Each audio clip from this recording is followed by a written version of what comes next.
글로벌 증시에 영향을 줬던 주요 이슈들 살펴보면서 특징주까지 확인해보는 굿모닝 마켓 인사이트 시간입니다. 로제타 투자자문 최진석 포트폴리오 팀장 함께하겠습니다. 어서 오세요. 안녕하십니까? 네, 안녕하세요. 지난주 금요일 시장이 종목 세 가지 때문에 좀 크게 흔들렸었던 것 같아요.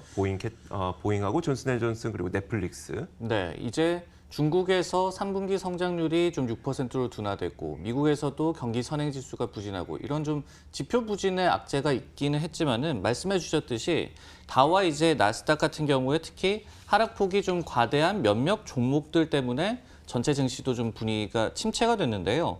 이제 먼저 보잉입니다. 다우 편입 종목 가운데서 비중이 8.7%로 가장 높습니다.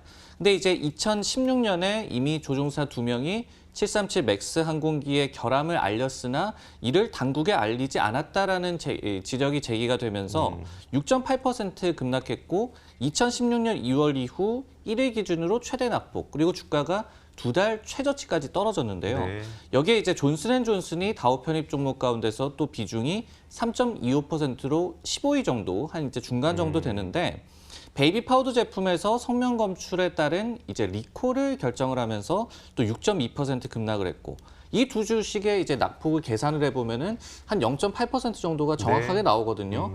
다우 지수의 낙폭인 255포인트로 거의 일치하면서 이 몇몇 종목이 정말로 증시 전체에 좀 악영향을 끼쳤습니다. 그런데 이렇게 몇 주식의 주가 하락이 전체적인 시장의 그 주간 수익률까지도 좀 영향을 줬겠네요. 사실은 지난주에 미국 증시의 분위기가 상당히 괜찮았죠. 네. 근데 이제 이 S&P 500 지수와 나스닥 같은 경우에는 주간 기준으로 한 0.5% 정도 그리고 0.4% 정도 상승세를 유지를 했는데 역시 이제 다우 지수 같은 경우에 이렇게 몇몇 종목에 좀 피해를 받다 보니까 0.2% 하락으로 주간 성적이 전환을 했습니다. 브렉시트 초안에 합의한다든지 아니면은 지금 어닝 시즌 초반에 실적들이 좋게 나온다든지 여러 가지 호재가 있었음에도 불구하고 보잉이나 존슨앤존슨뿐만이 아니라 IBM 같은 경우에도 또 실적 이 발표 이후에 좀 좋지 않은 주가 반응이 나타나면서 다우지수가 상대적으로 부진했는데요. 근데 이제 전체적으로 좀 본다면은 미국 증시에 대해서 투자 심리는 계속해서 좀 개선이 되고 있는 것 같습니다. 그림을 한 가지 준비를 해봤는데요. 네. 지난주 이제 10월 16일 기준으로 해가지고 개인 투자자들의 이제 심리를 측정하는 그런 지표가 되겠습니다. 강세장 전망이 전주에 비해서 한 13%포인트 정도 높아진 33.6%까지 지금 올라온 상태고요. 약세장 전망이 지금 44%에서 31%까지 내려간 모습. 역시 지난주 금요일장에서의 좀 부진이 있기는 했지만은 앞서 말씀드렸던 여러 가지 좀 호재들 때문에 일단은 투자 심리는 좀 개선이 되고 있는 것 같습니다. 알겠습니다. 그 주말 사이에 있었던 브렉시트 관련 이슈는 어떻게 됐을까요? 제가 외신을 통해서 뭐 간략하게 전해드리긴 했습니다만 네. 좀 자세한 내용을 알고 싶어서요. 19일 이제 토요일에 초안에 대한 의회 승인 투표가 예정이 돼 있었죠. 네. 근데 이제 레트윈 수정안이라고 불리는 이 안부터 이제 표결에 들어갔는데 일단은 이 찬성 322표, 반대 306표로 가결이 됐습니다. 근데 이거는 브렉시트의 이행 법률이 의회를 최종 통과할 때까지 존슨 총리의 합의안의 승인을 보류하는 안이 되겠습니다. 즉 이제 합의안 초안에 대한 표결조차 이루어지지 않았다는 얘기가 되겠는데 다만 이제 합의안 초안에 대해서 의회가 승인을 했다고 하더라도 결국은 이것들을 이행하는 법률을 통과시키는 또 절차가 있어야 되거든요. 그러다 보니까 어떻게 본다면은 순서의 문제가 될 수가 네네. 있겠고 그리고 하원 원내대표가 21일 월요일에 승인 투표를 재추진하겠다라고 발언을 하는 등 물론 좀 불안감이 있기는 하지만은 여전히 이제 31일에 예정대로 탈퇴할 가능성도 남아 있다 이렇게 정리를 할 수가 있겠습니다. 네, 알겠습니다. 그 이제 어닝 시즌에도 우리가 초점을 맞출 수밖에 없을 것 같아요. 3분기 어닝 시즌의 출발은 좀 괜찮았었던 것 같은데 일단 출발부터 정리해 볼까요? 네, 이제 팩트셋에서 10월 18일까지 집계한 바에 따르면은 지금 S&P 500 지수 기업들 가운데 한 15%가 실적을 발표를 했거든요. 근데 이제 그 중에 84%의 EPS가 컨센서스를 상회하면서 장기 평균을 웃돌고 있고 그리고 이제 서프라이즈 정도도 2.6%로 5년 평균을 상회하고 있습니다. 업종별로 좀 보더라도 IT 같은 경우에 이제 83%가 컨센서스를 상회를 했고 17%가 부합을 했고요. 그리고 산업재 같은 경우에 81%가 상회를 했고 19%가 하회를 했고 금융업종도 이제 79%가 상회를 하는 등 좀 양호한 흐름들이 지금 나와주고 있고요. 다만 이제 지금까지 실적을 발표한 기업들의 실제 수치 그리고 나머지 기업들의 이제 전망치를 합산한 3분기의 EPS 증가율은 여전히 마이너스 4.7%로 뭐 변동은 지금까지는 없습니다. 네, 알겠습니다. 그렇다면 이번 주에는 어떤 기업들이 실적을 발표하게 되는지 또 그리고 이번 주에 우리가 좀 초점을 맞춰봐야 될 중요한 이벤트들은 어떤 것들이 있는지 정리해 주시면요. 지금 보면은 한 120개 정도의 S&P 500 지수 기업들이 실적을 발표한다고 하거든요. 네. 거의 한 4분의 1 정도가 되는데 이번 주에만요? 네, 그렇습니다. 이번 주가 이제 어닝 시즌 초반에 좀 피크가 될 것 같다는 그런 생각이 듭니다. 주요 일정별로 좀 살펴드리면은 화요일부터 보시면은 이제 이 방산업체 중에 1위인 로키드 마틴을 비롯해서 맥도날드 그리고 아날로그 반도체 기업인 텍사스 인스트루먼츠가 실적을 발표를 하고요. 수요일에는 이제 보잉과 캐터필러 그리고 마이크로소프트, 테슬라 그리고 목요일에는 이제 내구재 수주 지표도 나타나고 그리고 이제 PMI도 발표가 됐고요. 여기에 이제 실적 발표 같은 경우에는 3M이라든지 아마존, 인텔, 비자 이렇게 남아 있습니다. 그리고 금요일에는 또 소비 지표가 남아 있고요. 이제 맥도날드라든지 비자 같은 경우에는 소비 심리를 좀 저희가 가늠을 할 수가 있겠고요. 그리고 이제 텍사스 인스트루먼츠 같은 경우에는 아날로그 반도체의 좀 업함, 그리고 캐터필러 같은 경우에는 무역 전쟁에 저희가 여파를 좀 확인할 수 있는 그런 한 주가 될 것 같습니다.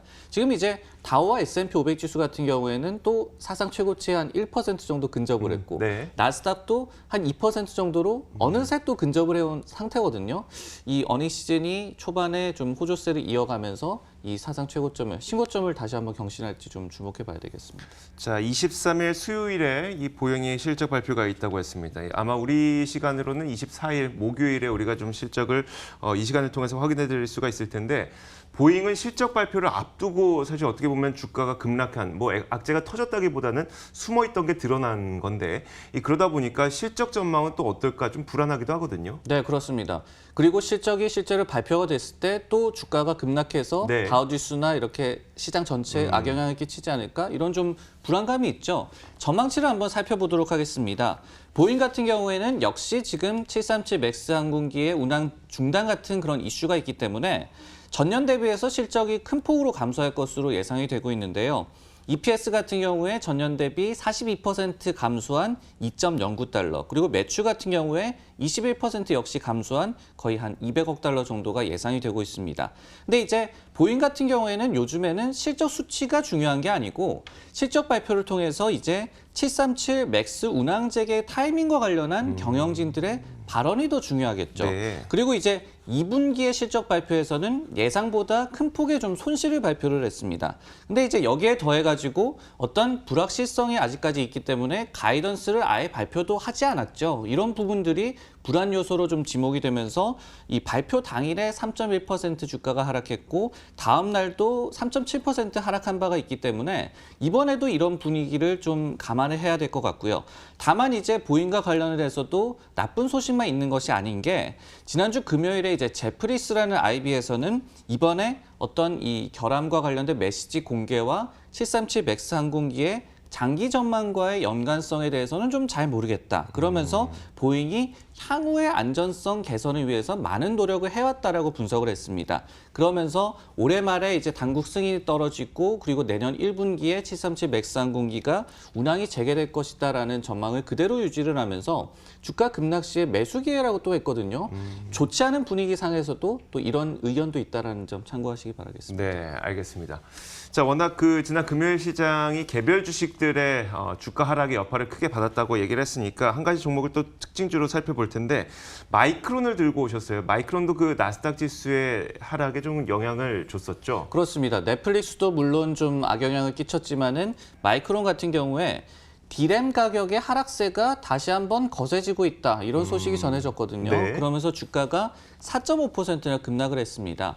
마이크론 같은 경우에는 이제 디램 점유율 3위 그리고 낸드 4위 기업입니다. 그리고 연관된 반도체 장비주들도 많고 그리고 전체 반도체주의 분위기도 좌우하기 때문에 지난주 금요일에 전체 반도체와 반도체 장비 업종이 1.2% 하락하면서 나스닥에 좀 악재로 작용을 했는데요. 내용은 좀 간단합니다. 그림으로 한번 정리를 해봤는데요. 최근에 이제 마이크론 말씀을 드리면서 왼쪽에 있는 그림을 설명해 드린 바가 있습니다. D램과 랜드 가격이 이제 올해 초부터 해가지고 상반기까지 굉장히 많이 하락을 했다가 최근에는 이제 D램 가격의 하락세가 주춤하고 있고 아니면 보합세를 기록하고 있고 그리고 랜드 같은 경우에는 가격이 오히려 또 반등을 하고 있고 이런 분위기들 때문에 메모리 칩 업체들이 주가도 좀 많이 오르고 있다라고 말씀을 드렸는데 네. 지난주 금요일에 나온 소식에 따르면은 지난주에 D램 가격이 2% 하락했다고 하거든요. 근데 그 전주에 0.8% 하락에 그쳤었고 그리고 최근 6주 평균도 마이너스 1.5%이기 때문에 이렇게 다시 한번 D램 가격이 좀 급락하는 건 아닌가 이런 우려가 불러일으켜진 것이 마이크론의 급락을 야기했습니다. 최근에 그 반도체 업황이 회복될 것 같다는 기대 심리가 꽤 컸었잖아요. 여기에 찬물을 끼얹은 건가요? 정확합니다. 어떻게 본다면은 최근에 세계 최대 이제 파운드리 업체인 TSMC에서도 네. 주로 이제 시스템 반도체 이 수요가 좋았기 때문에 실적 서프라이즈를 기록을 했거든요. 여기에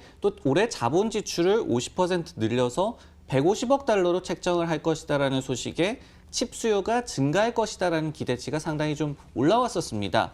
이 밖에 이제 최근에 IHS 마킷이라는 기관에서도 올해 상반기에 삼성전자와 SK하이닉스 그리고 마이크론 등 D램 3대 업체들의 재고량이 10주치였는데 3분기에 들어서는 이제 적정 재고 수준인 4주치에 근접하고 있다라고 또 발표를 하기도 했습니다. 네네. 이런 좋은 분위기가 있었는데 역시 또 반도체 업황이라는 것이 갑자기 나온 소식에 또 이렇게 주가도 많이 영향을 받을 수 있다. 또다시 저희가 확인을 했습니다. 그러게요. 마이크론도 이제 실적을 지난 9월 말에 발표를 했으니까요. 그 이후에는 또 실적에 따라서 주가의 흐름이 어떻게 되는지 한번 살펴보죠. 네, 9월 26일에 실적을 발표를 했거든요. 근데 이때도 순이익이나 매출은 모두 다 컨센서스를 상회를 했습니다. 네. 근데 이제 D램이라든지 랜드의 빅그로스, 저희가 이제 반도체 기업들이 얼마나 생산을 좀 많이 하느냐, 네. 업황을 좀 판단을 할 때 빅그로스라는 이 수치를 주목을 하는데 마이크론 같은 경우에 D램은 이제 19년도에 빅그로스의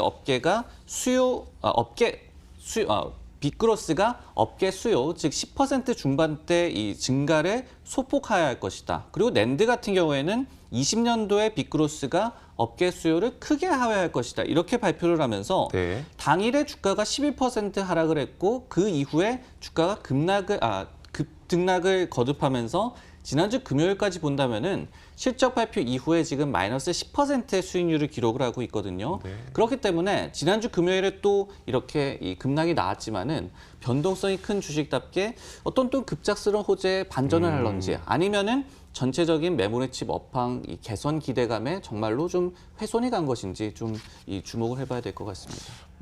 앞으로 어떻게 될지는 모르겠습니다만 지난주에 그 D램 가격이 하락했다는 것만 또 사실이기도 하니까 네. 또 앞으로 어떻게 될지 좀 지켜봐야 되겠네요. 알겠습니다. 자, 지금까지 로제스타 투자자문 최진석 포트폴리오 팀장과 함께 이야기 나눠봤습니다. 고맙습니다. 네, 고맙습니다.